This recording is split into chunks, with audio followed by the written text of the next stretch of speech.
اللہ کے محبوب صلی اللہ علیہ وآلہ وسلم نے ارشاد فرمایا، حق المسلم علی المسلم خمس، مسلمان کے اوپر 5 حق ہیں اور ان کا ادا کرنا ان کے لیے لازم اور ضروری ہے۔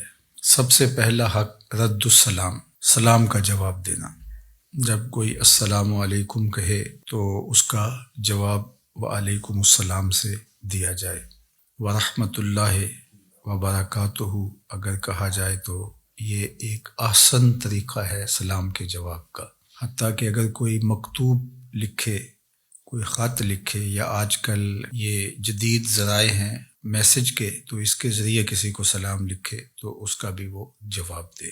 اللہ کے محبوب نے ہمیں سلام پھیلانے کی ترغیب دی ہے، افشوا السلام، فرمایا کہ سلام کو پھیلاؤ۔ چونکہ سلام میں ہم ایک دوسرے کو ضمانت دے رہے ہوتے ہیں، السلام علیکم، تمہیں سلامتی ہو۔ تو جب میں یا آپ کسی کو یہ کہہ رہے ہوتے ہیں تو گویا ہم اپنی جانب سے اسے اطمینان دلا رہے ہوتے ہیں کہ تیری عزت، تیری آبرو، تیرا مال، تیری جان میری جانب سے محفوظ ہے۔ تو وہ آگے سے کہتا وعلیکم السلام، میرے بھائی اگر تیرے یہ جذبات ہیں اور تو مجھے سلامتی کی ضمانت دے رہا ہے تو وعلیکم السلام، میری جانب سے تمہیں بھی ضمانت ہوئی کہ تیری عزت، تیری آبرو، تیرا مال میرے سے محفوظ ہے۔ تو گویا یہ تحیت المسلم جو سلام کی صورت میں ہمیں رواج دینے کا، عام کرنے کا کہا گیا ہے، تو یہ ایک مطمئن اور پرامن معاشرت کی تشکیل کا ذریعہ ہے۔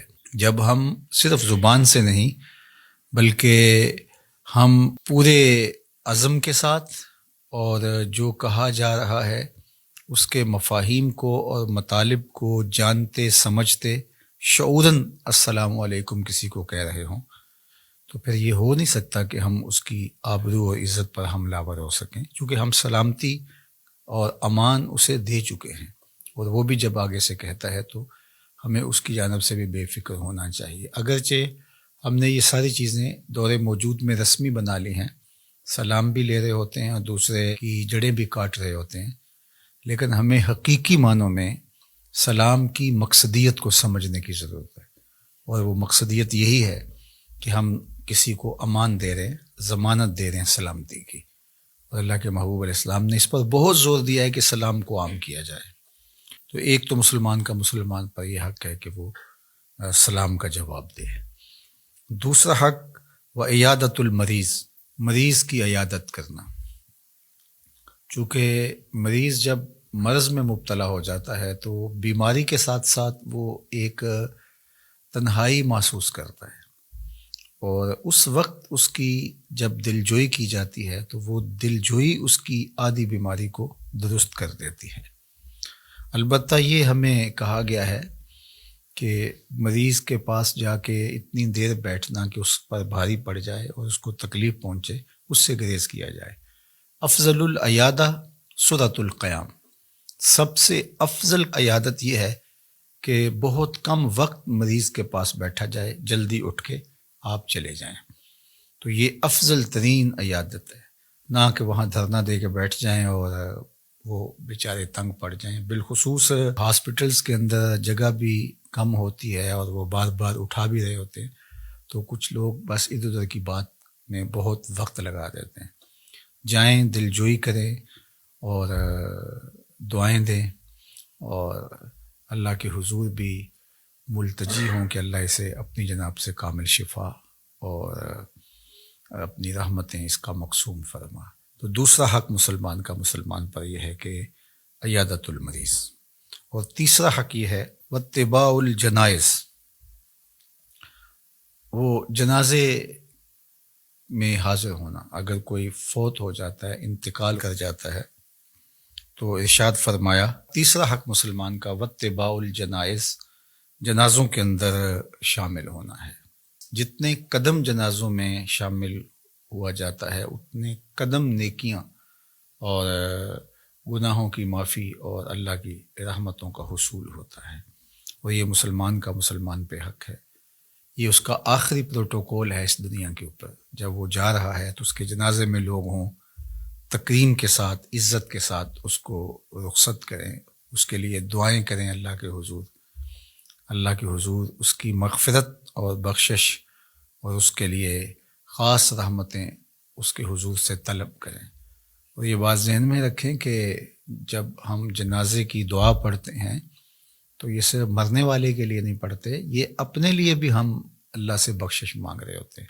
اللہ مغفر لحینا و میتنا، مرنے والے کے لیے تو بعد میں مانگ رہے ہوتے ہیں، پہلے ہم اپنے لیے اللہ سے غفران و رحمت کی آرزو کر رہے ہوتے ہیں۔ تو اگر ہماری دعاؤں سے مرنے والے کی مغفرت ہوتی ہے تو ہماری پہلے ہو جاتی ہے۔ تو اس لیے جنازوں میں شامل ہو کر کے اور ان لوگوں کو سپرد خاک کرنے کی سعادت ہمیں پانی چاہیے۔ علماء نے یہ لکھا ہے کہ اگر کوئی شخص جنازے سے ہی واپس آنا چاہے تو وہ وارثوں سے اجازت لے کے واپس آئے، اور اگر وہ قبر تک گیا ہے تو پھر واپس آتے ہوئے اس کو وارثوں سے اجازت لینے کی ضرورت نہیں ہے۔ تو یہ مسلمان کے اوپر تیسرا حق ہے جو حدیث پاک میں بیان فرمایا گیا۔ چوتھا حق مسلمان پر و اجابت الدعوہ، دعوت کو قبول کرنا۔ شادی کی دعوت ہے، ولیمے کی دعوت ہے تو اس کو قبول کیا جائے۔ ہاں علماء نے کہا کہ اگر اس میں منکرات ہوں، کوئی خرافات وہاں ہوں تو ایسی دعوت کو رد کر دینا چاہیے، یا آپ کی پہلے سے کوئی مصروفیت ہے کہ آپ اس دعوت کو قبول نہیں کر سکتے ہیں، چونکہ وہ پہلے سے طے شدہ آپ کا جو شیڈول ہے وہ متاثر ہوگا، اور آپ کے وعدے اور آپ کی مصروفیات طے شدہ پہلے سے ہے، تو پھر بھی اچھے طریقے کے ساتھ معذرت کی جائے، اور اگر وقت ہو تو پھر ضرور جانا چاہیے۔ وقت نہیں ہے تو پھر ایک معقول عذر ہے، اور اگر وقت ہے بھی تو پھر بھی نہ جانا یہ تکبر کے زمرے میں آ جاتا ہے۔ تو مومن کی دعوت کو قبول کرنا چاہیے، یہ مسلمان کے اوپر چوتھا حق ہے۔ پانچواں حق و تشمیت العاطس، کسی نے چھینک ماری تو اس نے الحمدللہ کہا تو اس کے جواب میں یرحمک اللہ کہے، تو یہ باقاعدہ باقی حقوق کی طرح مسلمان کے اوپر حق ہے، اور اس کو ادا کرنا اس کے اوپر لازم ہے۔ جو حضرت ابو ہریرہ رضی اللہ تعالیٰ عنہ سے دوسری روایت صحیح مسلم میں ہے، اس میں جو ایک چھٹا حق بیان کیا گیا ہے وہ یہ ہے وَإِذَا اسْتَنْصَحَكَ فَانْصَحْ، کہ اگر تم سے وہ کوئی نصیحت طلب کرے، کوئی مشورہ مانگے تو تم اس کو اچھا مشورہ دو، اس کو نصیحت کرو، اس کی خیر خواہی کرو، اور وہ پورے خلوص کے ساتھ تم اس کی دلجوئی بھی کرو، اور جو تم سمجھتے ہو اس کو ضرور اچھا مشورہ دو۔ اس میں یہ بات بھی سمجھنی چاہیے کہ اگر آپ کسی معاملے میں مہارت نہیں رکھتے تو کسی ماہر کی طرف اس کو منتقل کریں۔ بعض اوقات یہ ہے کہ مجھے پتہ نہیں ہے اور کسی نے کسی معاملے میں مجھ سے کوئی نصیحت طلب کی یا کوئی مشورہ مانگا، تو میں نے یہ سمجھا کہ اب میرے اوپر لازم ہے، اور میں نے جو میرے ذہن میں آیا میں نے اس کو بتا دیا، تو اس کا نقصان ہو سکتا ہے۔ تو اگر میں کسی امر میں تجربہ کار ہوں یا اللہ نے مجھے علم عطا کیا ہے تو میں اس کے مطابق اس کی صحیح خلوص کے ساتھ رہنمائی کروں، نتیجہ اللہ کے سپرد ہے۔ لیکن اگر مجھے علم ہی نہیں ہے یا میں اس عنوان سے کوئی تجربہ ہی نہیں رکھتا ہوں تو پھر مجھے ایسے شخص کی طرف جو میرے علم میں ہو اور وہ اچھا مشورہ دے سکتا ہے تو اس کی طرف اس کو منتقل کرنا چاہیے۔